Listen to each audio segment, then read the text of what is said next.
Зөвхөн 15 биш одоо нийт баялгаа үнэлэхэд 1.3 их найд доллар гэж тэрбум биш 1300 тэрбум долларын тухай ярьж шít.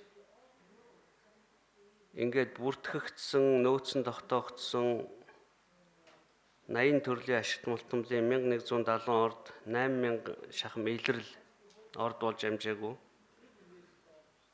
Ийм байгалийн баялаг бол байна. Тэгээ энэ баялаг нь сүүлийн 30 жил, 20 жил эргэлтэнд оржээ. Өнөөдөр Монголын экспортын 94% нь дангаар агуул уурхайн боловсруулаагүй бүтээгдэхүүн байна. 3 сая хүний 40% нь ядууралтай байна.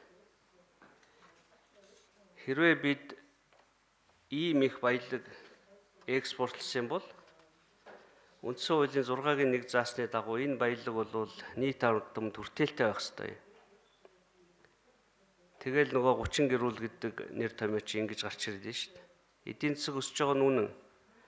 2000 оноос хойш манай улсын төсөв 10 дахин нэмэгдсэн байгаа шүү дээ. 10%-аар биш. Дахин. Гэтэл яга ядуурлын түвшин өсөд байна гэдэг асуудал байна. Тэгээ энэ бүхний хариулт бол Монголын байгалийн баялагын мөнгө Монгол улстай орж ирэхгүй байна гэдэг дүгнэлтэнд л хүргэж байгаа.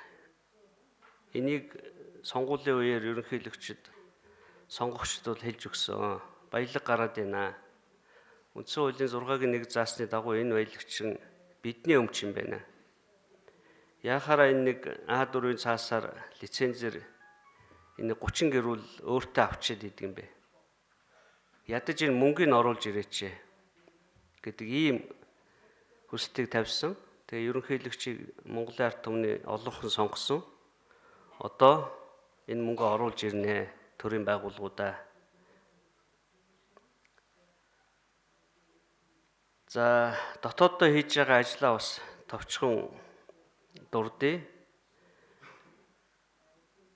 Улсын их хурлаас авилгатай тэмцэх үндэсний хөтөлбөрийг баталсан, авилгын эсрэг хуулийг баталсан, нийтийн албанд нийтийн болон хувийн ашиг сонирхлыг зохицуулах, ашиг сонирхлын зөвшөөрөл өргөсөн сэргийлэх тухай хуулийг баталсан, мөнгө угаах болон терроризмыг санхүүжүүлэхтэй тэмцэх хуулийг баталсан, эрүүгийн болон иргэний хууль, татварын тухай хуулиудад албан тушаалын гэмт хэрэг, татварын гэмт хэрэг, үндэслэхгүй хөрөнгөчөөс урьдчилан сэргийлэх. Хэрвээ ингэж хөрөнгөцсөн бол хөрөнгийг хурааж авдаг заалтыг эрүүгийн хуулиндаа нэмсэн байгаа. Энэ төрлийн гэмт хэрэгүүдэд хариуцлага тооцох тодорхой заалтуудыг оруулж өгсөн. Авилгын эсрэг нэгдсэн үндэсний байгууллагын конвенц болон шаардлагатай бусад олон улсын гэрээнд нэгдэн орж авилгын эсрэг эрх зүйн тогтолцоогоо бүрдүүлж чадсан. Харамсалтай нь цагаан захтнуудын гэмт хэргийн илрүүлэлт хангалтгүй байна. Энэ дүгнэлтийг би одоо нэг биш нэлээд олон удаа хэллээ өглөөс хойш. Монголын ард түмэн бодиттой үр дүн шаардсаар байгаа. Хууль эрх зүйн орчим ийм өргөн бололцоо байсаар байтал цагаан захтны гэмт хэргийн илрүүлэлт хангалтгүй байгаа нь энэ төрлийн гэмт хэргийг илрүүлэх үүрэгтэй төрийн байгууллагын чадвах сул байгаатай холбоотой. Авилгатай тэмцэх байгууллагууд албан тушаалын гэмт хэрэгтэй тэмцэх татвар байгууллагуудад дотоодын болон олон улсын эрх зүйн боломжийг ашиглах чадвах суулгах.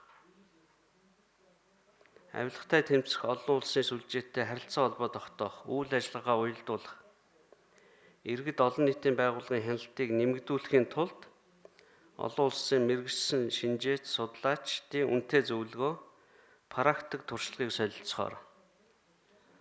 Ер нь бол онлоо бүгд мэднэ шүү дээ. Байгалийн баялагын мөнгө гарсан бол гарч ирэх ёстой. Энэ бол Монгол улсын хууль. Татвараа төлөх ёстой. Энэ бол Монгол улсын хууль. Яг практик дээр энэ ажил гадаад улсуудад хэрхэн явагдаж байна. Одоо 3 дахь офшорын дансны эздүүдийг 3 дахь удаага зарлаа сүүлийн 2 жилд. тэрнээс өмнө бид офшор данстай хүмүүсийн нэрийг мэддэг байсан. Одоо бол хин гэдэг гишүүн, хин гэдэг сайд, хин гэдэг бизнесмен хаан данстай байгааг бол мэдсэн. Дотор нь хэд байгааг бол бид мэдэхгүй байгаа. Тэгэхээр энэ ажилд практик ажил хийдэг Николас Жинокополос, Никос Пассас нар бол практик зөвлөгөө ус та бүхэнд өгнө. Монгол улсын ерөнхийлөгч энэхүү бодиттой санаачлага тасралтгүй идэвхтэй үйл ажиллагаа нь Монгол улсын авилгыг таслан зогсоох офшор улсад нүүгдсэн Монголын ард түмний баялагын нэгэн хэсгийг ч гэсэн буцааж авчирхад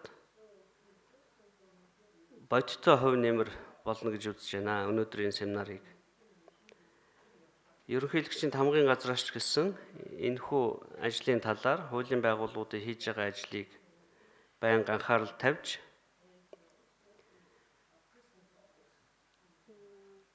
үр дүнгийн нэхэмжлэн шүү. За өнөөдрийн сургалт хэлэлцүүлгийн ажилд амжилт хүсье. Бодиттой үр дүн гарна гэж найдаж байна.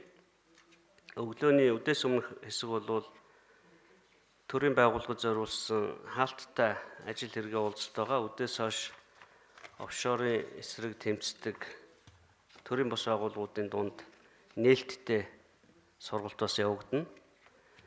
Тэгээд манай төрийн байгууллагууд энэ боломжийг ашиглаад энэ хүмүүс бол өдөр болго ирэхгүй яаж ажилддаг юм бэ? Бид юугийн сурвал одоо хурдан үр дүн төрж болох вэ гэдгээ нэг нөгөө яриарай. Тэгээд семинарын ажилд амжилт хүсье. Анхаарал тавьсанд баярлалаа.